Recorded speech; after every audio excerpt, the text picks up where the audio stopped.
Hello, my wonderful viewers, and welcome to another episode of Betty Adams Over Analyzes. Today we look at the fourth, or fifth, curse you, 2-episode pilot show, episode of the first season of Glitch Text, Smashozaurs. This is where the show really cranks the haunting feeling of the uncanny valley up to 11, with the unavoidable implications of the Matrix. There is something wrong with this town, something very wrong. But first, before we get into all the clues drops and all the hints hinted, let's crack open a giant can of Cross the Decades nostalgia. The opening sequence is for another show entirely, Smashozaurs. The brightly animated scene is clearly an homage to Thundercats, even ending in the stylized skull logo of a Triceratops. The implied plot of a meteor strike making Earth creatures anthropomorphic is lifted from Wild West Cowboys of Moo Mesa.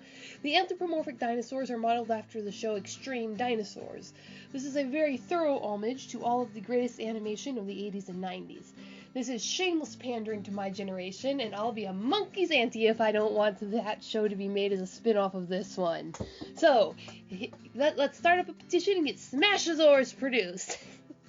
Once again, the episode opens with a long-distance pan over the surrounding mountains and the distant sea. Once again, the mountains loom over the background, in lower resolution this time to avoid expensive animation. And once again, there is that odd duality of oppressive claustrophobia and open spaces just beyond. The real episode begins on a bridge, a very, very odd bridge, a bridge that scratches at the back of your brain as soon as you see it. Again, with the odd duality. The show is treating a bridge like a back alleyway. There is one of those big trash cans you get in public places for people to use during festivals and such. The simple, ugly kind that are used for a temporary event. There are boxes of trash. There's a hot dog vendor on the side of the bridge. There's a quiet man, very noticeably minding his own business and fishing in the river below. And there are children playing right in the middle of the bridge. The children are entirely wrapped up in their game of make-believe, smashing the boxes and wrestling joyfully.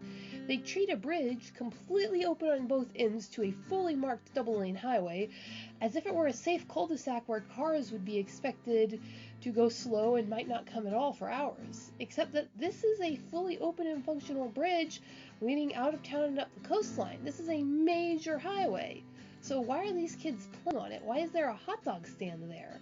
The whole feeling of the bridge is odd. The implications of a festival, or perhaps a protest of something big and communal having happened there in the not-too-distant past are very clear. The implication that something has changed since then are strong. With the running theme of forgetfulness and lost time, it paints a picture that is vague but oddly specific. Something communal happened there on that bridge not too long ago, but everyone has forgotten it, or has at least learned to accept it. It's as if it looks like you can use the bridge to leave, but no one does. No one ever leaves this town, at least not by that bridge. Later in the episode, Five's friend makes a big deal out of the fact that they never managed to beat the bridge level. I've never managed to get across the bridge. This was paired with a rather odd image of a girl trapped in a bubble. What if the protest, or even that, left its mark on the bridge 2 years ago was simply people trying to get out of town to cross the bridge? Then comes the big Easter egg of the season. A young flashback-era Fives tells his friend that he was going to work with his dad tonight. Then he hops on his bike and goes with his dad. Now, there are several odd things about this moment. The first of which is that a child is going to work with his dad. The second of which is that his dad works at night and still thought it was okay to take a maybe 10-year-old Fives to work with him.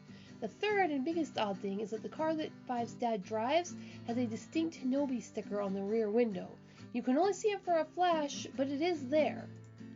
Which raises the massive question of why Fives has never mentioned the fact that his dad worked for Hinobi.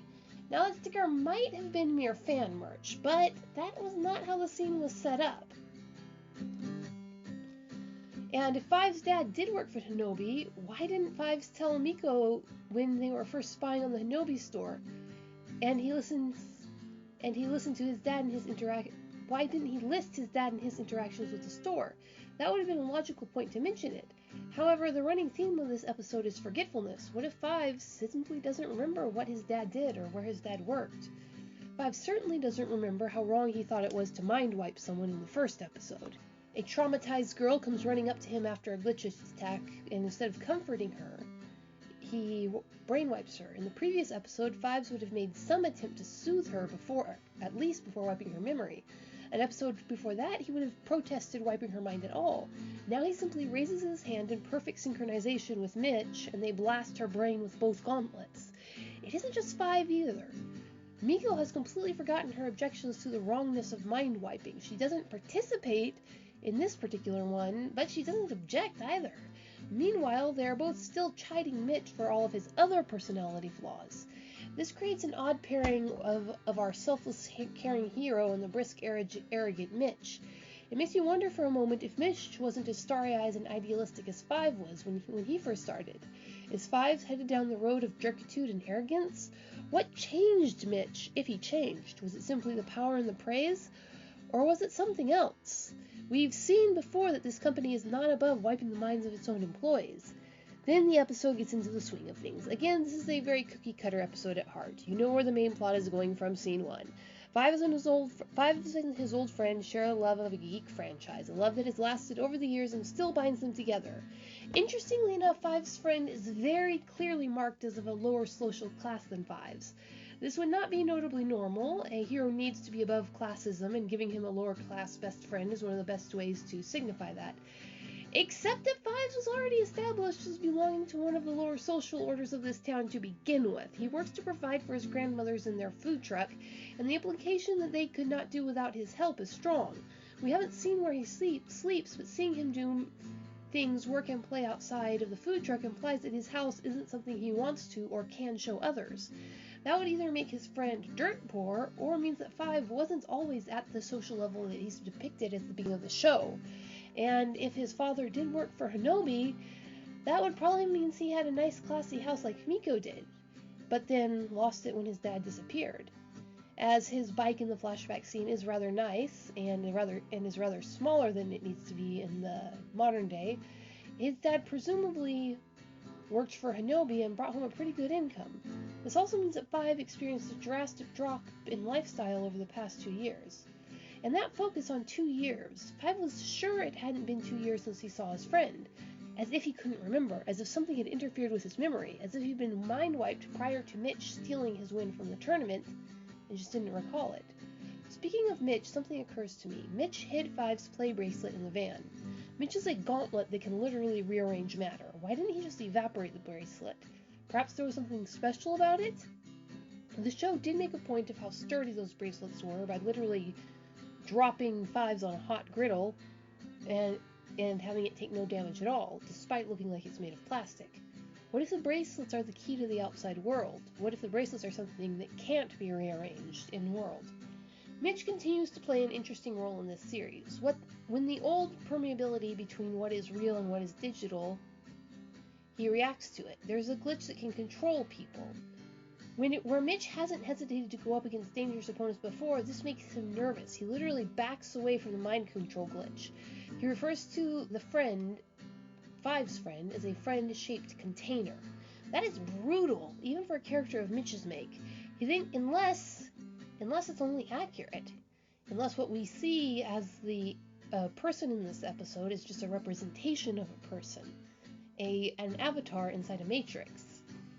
He then complains that Miko is broadcasting kittens onto the back of his eyelids. This is where we get the implication that not even glitch techs themselves are immune to the mind-altering effects of this warped reality. So we have a population trapped in a town for at least 2 years, a population that has forgotten or been made to forget why they wanted to leave, even that they wanted to leave. Again, I don't think this imagery is incidental on the part of the creators. When the glitch techs face the final boss in this episode, they do so under a grotesquely out of place Eye of Sauron tower that is noticeably blocking the exit to the town, the bridge.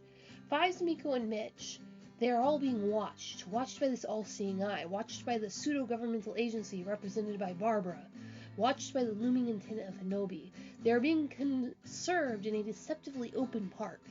Beyond that, they are changing, warping to accept this control, just as Mitch did before them, and just as their boss had before him. It's fascinating how well the show uses tropes to cover plot twists. No one questions that Five's parents were gone. He's the main character of an animated series. Of course he's missing parents. However, that Hinobi H sticker shows that the missing father, at least, is very important to this odd, dual, contrasting plot twist.